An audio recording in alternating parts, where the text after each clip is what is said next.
कब आ जाएंगे कल्कि? कल्कि का प्रकट्य अभी होगा, ये आज डिसाइड नहीं हुआ है। ये तो 500 साल पहले ही संत अच्युतानंद दास जी ने उसका वर्णन अपनी भविष्य मालिका में किया है। भविष्य पुराण में उसका उल्लेख है। कल्कि क्या ऊर्जाओं के लेवल पर प्राकट्य नवरात्र में हो जाएगा, ये बात निश्चित है। शारदीय नवरात्र के बाद में कल्कि के कार्य दुनिया के सामने आरंभ हो जाएंगे। अगर मैं कहूं कि हम सारे धरती के बुद्धिजीवियों की बुद्धि को इकट्ठा कर लिया जाए, सारे तपस्वियों के तप को इकट्ठा कर लिया जाए, सारे भक्तों की भक्ति को इकट्ठा कर लिया जाए, तब भी हमें वो पात्रता नहीं आ पाएगी कि हम कल्कि का वर्णन कर सके। कल्कि आएंगे तो किसी देह का चयन किया जाएगा। 800 करोड़ लोग इस समय इस धरा पर मौजूद हैं। उन्हीं में से कोई एक ऐसी दिव्य आत्मा का चयन होगा, इसमें कोई संदेह नहीं है। धर्मयुग जब शुरू होगा उसमें से कुछ करोड़ ही बचेंगे, करीब 70-80 करोड़ के आसपास। संधि काल का समय आता है, उस समय पर सभी जीवात्मा को एक मौका दिया जाता है स्वयं के कल्याण के लिए।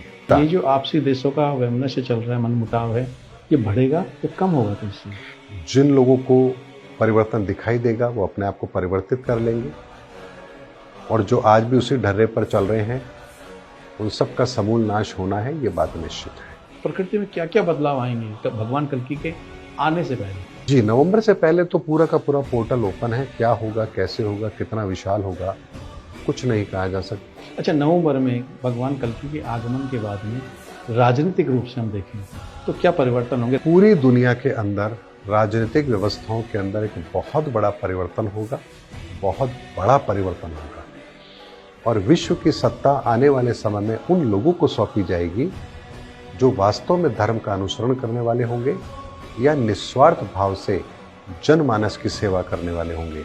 नवंबर 2026 से दिसंबर 2027 14 महीने का जो पीरियड होगा, इस 14 महीने के अंदर इस धरती पर इस धर्म की स्थापना के लिए जो कार्य होगा वो कभी युगों युगों में नहीं हुआ, वो इन 14 महीनों में होगा। और राजनीतिक बदलाव भी बड़े होंगे। हर तरफ से बदलाव देखने को मिलेगा आपको, हर तरफ से देखने को मिलेगा। पहली अनुभूति क्या होगी? एक ही पैरामीटर है कल्कि की अनुभूति का, और कोई दूसरा पैरामीटर नहीं है, और वो है ईश्वर के प्रति शरणागति। इस धरा के लिए बहुत बड़ा कार्य हो रहा है, और मुझे खुशी है कि ईश्वर ने मुझे उन सब चीज़ों को देखने का मौका दिया। मेरे लिए अहोभाग्य ये है। अच्छा, आपने उन चीज़ों की अनुभूति की है? मैंने उन चीज़ों की अनुभूति की है, मैं उस दिव्य लीला को देख पा रहा हूँ, ये बात सच है।